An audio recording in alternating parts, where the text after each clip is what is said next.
શ્રી હરિમંડપમાં કતારગામ વેટોડ હરિમંડપમાં બિરાજતા શ્રી સ્વામિનારાયણ ભગવાન અને તેમના સ્થાને બિરાજમાન શ્રી વડતાલ ગાદીને શોભાવતા પરમ પૂજ્ય 1008 સનાતન આચાર્ય મહાસમર્થ આચાર્ય ગુરુ શ્રી અજેન્દ્ર પ્રસાદજી મહારાજની જય। પરમ પૂજ્ય ધર્મ ધુરંધર 108 ભાવિ આચાર્ય શ્રી નોગેન્દ્ર પ્રસાદજી મહારાજની જય। સમગ્ર ધર્મકુળ ભક્તિકુળ ભગવાનના વાલા સર્વે મુક્તો સર્વે સંતો ભક્તોના ચરણોમાં કોટી કોટી સાષ્ટાંગ દંડવટ વંદન પ્રણામ સાથે સૌને જય શ્રી સ્વામિનારાયણ। શ્રી હરિચરિતામૃત સાગર ભગવાનના દિવ્ય લીલા ચરિત્રથી ભરપૂર અને ભગવાનની આજ્ઞા। એકવાર શ્રી હરિએ સૌ સંતોને કહ્યું કે તમે સૌ સાંભળો, અમે એક વાત કરીએ છીએ। અમે વાત તો વારંવાર કરીએ છીએ પણ તેને તમે સમય ઉપર યાદ રાખતા નથી। અમે જે પ્રબંધ કરીએ છીએ તેમાં સૌને ઘણું સુખ રહે છે, પરંતુ તેમાં જે સુખ નથી દેખતા તે પ્રબંધને તોડી નાખે છે। 5 પરમહંસોનું મંડળ કરીને સવે રસ્તામાં અલગ અલગ ચાલવું, કેમ જે ગામડાઓમાં રહેલા હરિભક્તોને આપણે જાળવવા જોઈએ। કોઈ એક ગામમાં તમારે મંડળ ઉપર મંડળ ભેળા થઈને ક્યારેય રસોઈ કરવી નહીં। હરિભક્ત ઉપર દયા રાખીને વિચરણ કરવું। જે પ્રદેશમાં નાના મોટા મંદિરો થયા છે ત્યાંનો બધો જ ખર્ચ પણ હરિભક્તો ઉપર છે। વળી અમારે માટેનો જે બધો જ ખર્ચો થાય છે તથા અયોધ્યાવાસીઓ સંતો તથા વર્ણિઓને માટે જે કંઈ ખર્ચ થતો હોય છે તે બધો જ ખર્ચ પણ હરિભક્તો જ કરે છે। હરિભક્તો જેમ પોતાના ઘર કુટુંબનું ભરણ પોષણ કરે છે તેમ તેઓ આપણા સૌનું ભરણ પોષણ કરે છે। માટે સૌ સંતો તથા વર્ણિઓએ તે રીતે જ હરિભક્તોનું વાતચીતે કરીને ભરણ પોષણ કરતા રહેવું। વાણીની વિવેકની વિશેષતા। જો વાત કરતા આવડે તો વાતની સમાન જીવને સમાસ પોષણ કરનારી બીજી કોઈ બાબત નથી। જ્યારે જેવો સમય વર્તતો હોય ત્યારે તે સમયને જોઈને તેવી વાત કરવી જોઈએ। કેમ જે સમય જોયા વિના જો વાત કરવામાં આવે તો તે કરેલી વાતો ઉત્પાતમાં ખપે છે।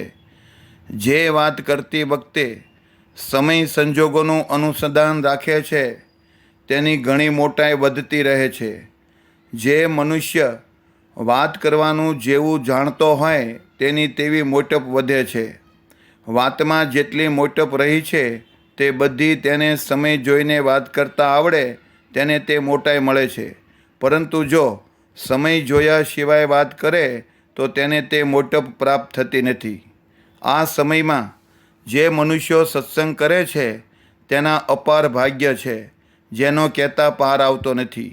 શ્રી હરિ આટલી વાત કરીને પછી ભોજન જમીને પોઢી ગયા। જ્યારે સવાર થયું ત્યારે કાર્યાણીથી ચાલતા થયા અને રોજકા ગામ આવીને રહ્યા। ત્યાં તળાવની આથમણી બાજુએ મુકામ કર્યો। ગામમાં જે હરિભક્તો હતા તે સૌએ શ્રીહરિની સેવા ઘણા પ્રેમથી કરી, કારણ કે તે હરિભક્તો સેવા કરવાની રીત જાણતા હતા।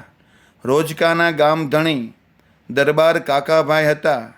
માનાભાઈ નામે તેમના ભાઈ હતા। બંને પાકા હરિભક્ત હતા। ગોલભાઈ મશરૂ કરીને હરિભક્ત હતા। તેના ભાઈ અને પુત્ર વગેરે પણ પાકા દઢ સત્સંગી હતા। તે સિવાય રૂઢી બુદ્ધિવાળા જેટલા પ્રશ્નોરા બ્રાહ્મણો હતા તે બધા જ પણ પાકા દઢ હરિભક્ત હતા। રોજકામાં બીજા કણબી તથા ચારણ પણ હરિભક્તો થઈને શ્રીહરિને શરણે થયા હતા। તે સૌ સેવામાં તત્પર રહ્યા। તેમણે ત્યાં રસોઈ કરાવીને શ્રીહરિ અને સંતો અને ધર્મકુળને સૌને ખૂબ જમાડ્યા।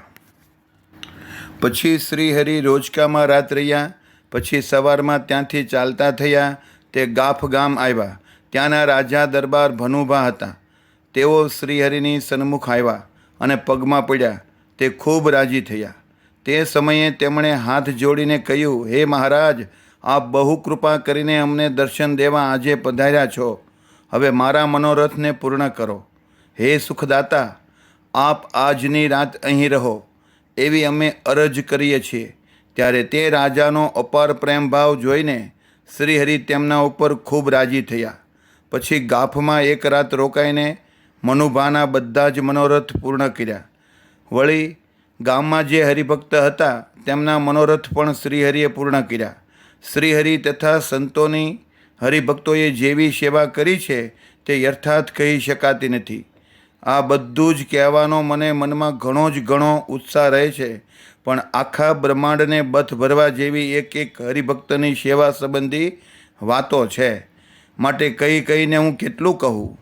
બ્રહ્માંડ જેટલી આયુષ પામીને વર્ણન કરીએ તો પણ સૌ હરિભક્તોએ શ્રીહરિની જે સેવા કરી છે તે યથાર્થ રૂપમાં કહી શકાય તેમ નથી. માટે હું તો અહીંયા બીજ માત્ર કહું છું. જ્યારે સવાર થયું ત્યારે શ્રીહરિ ગાફથી ચાલ્યા તે કમિયાળા ગામ આવ્યા. ત્યાં રહેતા સૌ હરિભક્તોએ શ્રીહરિના દર્શન કર્યા. પછી ત્યાંથી આગળ ચાલતા શ્રીહરિ ભોળાદ ગામ પાસે ભોગાવો નદી ઉતર્યા. ભોળાદના તળાવમાં અશ્વને ઘોડાને પાણી પાયું. કેટલાક સંતો અને હરિભક્ત તળાવમાં નાહ્યા. તેટલી વારમાં તો ગામના ભાવિક લોકો દર્શન કરવા માટે આવ્યા. ત્યાં મોનજીભાઈ કરીને પ્રશ્નોનરા વિપ્ર સત્સંગી હતા. તે પણ આવીને શ્રીહરિના ચરણમાં પડ્યા. પછી શ્રીહરિ ત્યાંથી ચાલ્યા તે નાની બોરુ ગામ આવ્યા. ત્યાં જેટલા હરિભક્તો હતા તે બધા જ શ્રીહરિની સન્મુખ આવ્યા. સૌ શ્રીહરિના ચરણમાં પડ્યા. હીરાભાઈ, ભગાભાઈ આદિક સોની ભક્તો અને દેવચંદભાઈ શેઠ પણ આવીને ચરણમાં નમી પડ્યા. આ બોરુમાં પણ પ્રશ્નોનરા વિપ્ર હરિભક્ત હતા. તે પણ આવીને પગે લાગ્યા. પછી શ્રીહરિ ત્યાંથી આગળ ચાલતા થયા તે મોટી બોરુ ગામ આવ્યા. ત્યાં જેટલા હરિભક્તો હતા તે બધા જ આવીને શ્રીહરિના ચરણમાં પડ્યા. ત્યાંના મુખ્ય શેઠ વગેરે હરિભક્તોને દર્શન દઈને શ્રીહરિ તત્કાળ ચાલતા થયા તે વારણા ગામ આવ્યા. ઘનશ્યામ શ્રીહરિ વારણામાં તળાવ કાંઠે ઉતર્યા. ગામમાં જેટલા હરિભક્ત હતા તે બધા જ શ્રીહરિના દર્શન કરવા માટે આવ્યા. પછી ત્યાં શ્રીહરિ તથા સાથે જે સંઘ હતો તે સહુએ ટીમણ કર્યું, સવારનો નાસ્તો કર્યા. ટીમણ કરીને ત્યાંથી ચાલ્યા તે ગલિયાણા ગામની પાસે સાબરમતીને ઉતર્યા અને ગલિયાણા ગામ પ્રત્યે આવ્યા. ત્યાં જેટલા હરિભક્તો હતા તે સૌએ આવીને શ્રીહરિના દર્શન કર્યા. પછી શ્રીહરિ જ્યારે ત્યાંથી ચાલ્યા તે વરસડા ગામ આવ્યા. વરસડા ગામમાં જેટલા પાટીદાર હરિભક્ત હતા તે શ્રીહરિની સન્મુખ આવ્યા. સૌ દર્શન કરીને ઘણા ખુશ થયા. ભક્તજનોના ચિત્તને ચોરનારા શ્રીહરિએ ગામથી પશ્ચિમ તરફ મુકામ કર્યો. ગામમાં જેટલા હરિભક્તો હતા તે સૌએ શ્રીહરિની સેવા કરી. ગામના હરિભક્તોએ કંસારની રસોઈ કરાવી. શ્રી અયોધ્યાવાસીઓએ તે રસોઈ કરી. પછી શ્રીહરિ તથા સંતોને પ્રેમથી જમાડ્યા. ભક્તજનોના પ્રિય એવા શ્રીહરિ ત્યાં રાત રહીને ચાલ્યા તે સિંજીવાડા ગામ આવ્યા. ગામમાં જેટલા હરિભક્તો હતા તે સૌએ શ્રીહરિના દર્શન કર્યા. પછી ત્યાંથી ઉતાવળી ગતિએ ચાલતા થયા તે ગામ ગાડા થઈને સોજિત્રા ગામ આવ્યા. ત્યાં ગામમાં જેટલા હરિભક્તો હતા તે સૌએ આવીને દર્શન કર્યા અને હાથ જોડીને નમસ્કાર કર્યા. અતિશય આનંદ પામેલા તે હરિભક્તોએ અહીંયા રોકાઈ જાઓ તેમ કહ્યું. ત્યારે શ્રીહરિએ કહ્યું કે અમારે આજે વડતાલ જવું છે અને આવતીકાલે એકાદશીનો દિવસ છે. તે સાંભળીને હરિભક્તો ચૂપ થઈ ગયા. પછી ત્યાંથી ચાલતા થયા તે મેળાવ ગામ આવ્યા. ત્યાં જેટલા હરિભક્તો હતા તે બધા જ શ્રીહરિની સન્મુખ આવ્યા અને સૌએ ખૂબ દર્શન કર્યા. ગામના તળાવથી પશ્ચિમ બાજુના ભાગમાં સુવ્યવસ્થિત જગ્યા હતી. ત્યાં આવીને રંગભીના શ્રીહરિએ ટીમણ કરવા માટે ઉતારો કર્યો. ત્યાં એક સ્વચ્છ પાણીનો કૂવો હતો. ત્યાં ટીમણ કરીને સૌએ પાણી પીધું. પછી સુખદાતા શ્રીહરિ ચાલ્યા તે જ્યારે વડતાલ સમીપે આવ્યા ત્યારે પાર્ષદોને મનમાં ઘણા ઉત્સાહથી શ્રીહરિ પધાર્યા છે તે વાતની જાણ કરવાની ઈચ્છા થઈ. તેથી તેમણે કેટલીક બંદૂકોના અવાજ કર્યા. પછી શ્રીહરિ પધાર્યા છે તેવી વાત જાણીને વડતાલના બધા જ ભક્તો ખૂબ જ આનંદિત થયા. તે કહી શકાતું નથી. વડતાલમાં કેટલાક દેશના હરિભક્તોના સંઘ આવ્યા હતા. તે સૌ શ્રીહરિની સન્મુખ ચાલ્યા. જેટલા વાજિંત્રો અને નિશાન લાવ્યા હતા તે સાથે લીધા. જેટલા હજારી ફૂલના હાર લાવ્યા હતા તે પણ સાથે લીધા. હરિભક્તોના દિલમાં અપાર ભાવ હતો. જ્યારે સૌ પાકોશ જેટલે સામે ગયા ત્યારે શ્રીહરિના દર્શન થયા. તે સમયે શ્રીહરિ અશ્વ ઉપર બેઠા હતા. તેમની શોભા એવી અદ્ભુત હતી કે જે કહી શકાતી નથી. જેટલા હરિભક્ત આવ્યા હતા તે સૌએ શ્રીહરિને ફૂલના હાર પહેરાવ્યા, શ્રીહરિના ચરણનો સ્પર્શ કર્યો અને પછી સૌએ જય જયકાર કર્યો. જેટલા વાજિંત્રો હતા તે બધા જ વાગતા હતા. તેનો શબ્દ આખા આકાશમાં ભરાઈ રહ્યો હતો. આ રીતે શ્રીહરિ જ્યારે વડતાલમાં આવ્યા ત્યારે હરિભક્તો અત્યંત પ્રેમથી ગરબીના પદો બોલતા હતા. સૌ પહેલાં શ્રીહરિ મંદિરમાં આવ્યા અને શ્રી લક્ષ્મીનારાયણ દેવના દર્શન કર્યા.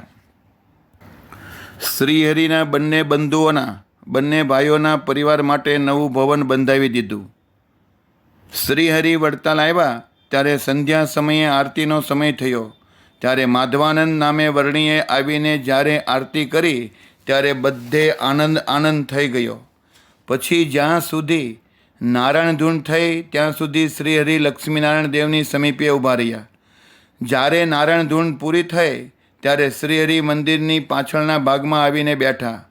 તે સમયે ત્યાં મોટા ગાદી તકિયા લાવીને બિછાવી દીધા હતા. શ્રીહરિ ત્યાં આવીને તેના ઉપર બેઠા. તે વખતની સુંદર શોભા કહી શકાતી નથી. ત્યાં 3-4 જેટલી મશાલો કરવાથી દિવસ જેવું અંજવાળું થયું હતું. વડતાલની નજીક ચારે બાજુ જે કાંઈ ગામો છે તેમાં જેટલા સંત મંડળો રોકાયા હતા તેણે શ્રીહરિના આવવાના સમાચાર સાંભળ્યા. પછી તે સંતો શ્રીહરિની સંમતિ લઈને વડતાલ આવ્યા. મરજી મહતા, કારણ કે સંતો શ્રીહરિની મરજી પ્રમાણે રહેવામાં જ સુખ માનતા હતા અને જેમાં શ્રીહરિની મરજી ન હોય તેમાં દુઃખ માનતા હતા. કેમ જે શ્રીહરિની મરજી વિના લોકો જે કંઈ કરે છે તેમાં તે વારંવાર દુઃખને પામે છે.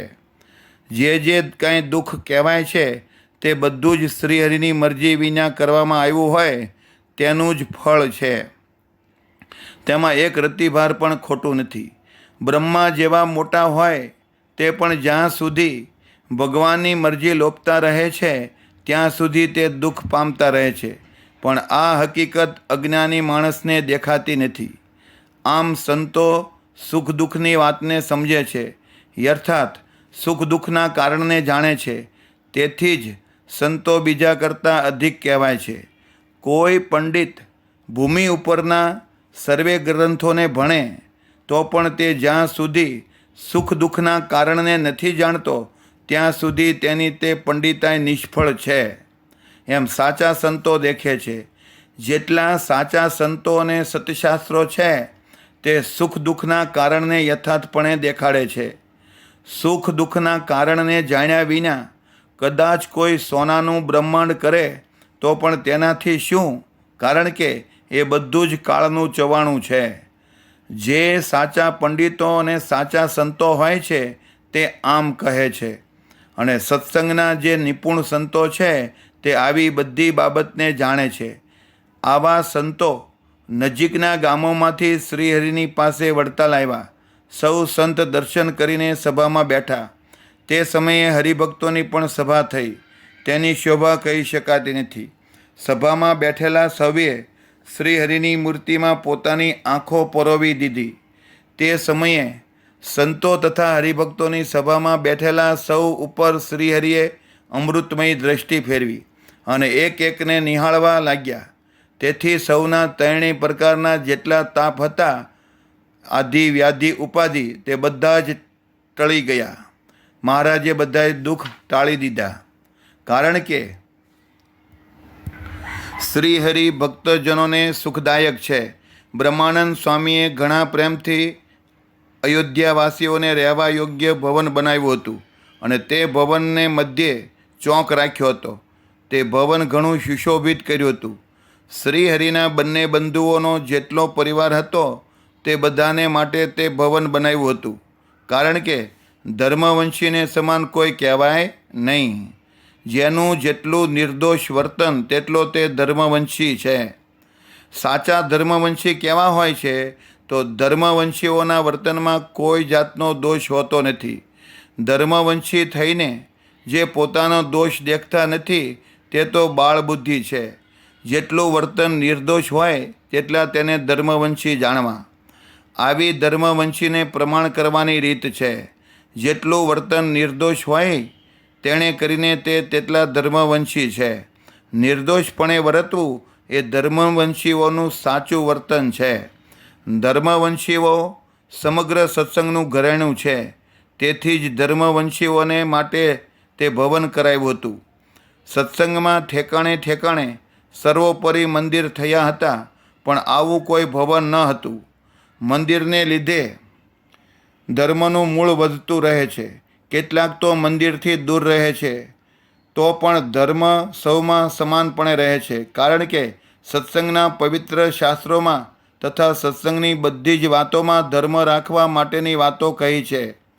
શ્રીહરિના બંને ભાઈઓનો પરિવાર અહીંયા રહે તેમ જાણીને શ્રીહરિએ તેમને તે નવા ભવનમાં નિવાસ કરાવ્યો.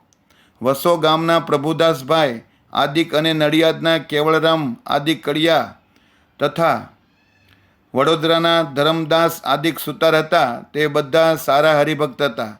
તેમણે હેતથી આ ભવન બનાવ્યું હતું. શ્રીહરિએ તે કડિયા તથા સુતારને બોલાવ્યા અને બ્રહ્માનંદ સ્વામીએ જેમ કહ્યું તેમ તેને સારા પોશાક આપ્યા. શ્રીહરિએ તે સૌને ફૂલના હાર આપ્યા અને ઘણા પ્રેમથી ભેટ્યા. પછી બ્રહ્માનંદ સ્વામી આદિક મંદિરમાં જે સંતો, પાર્ષદો અને વર્ણીઓ રહેતા હતા તે સૌને શ્રીહરિ ભેટ્યા અને બધાને ફૂલના હાર આપ્યા. પછી પરમ વિચક્ષણ શ્રીહરિ પોતાના મુકામ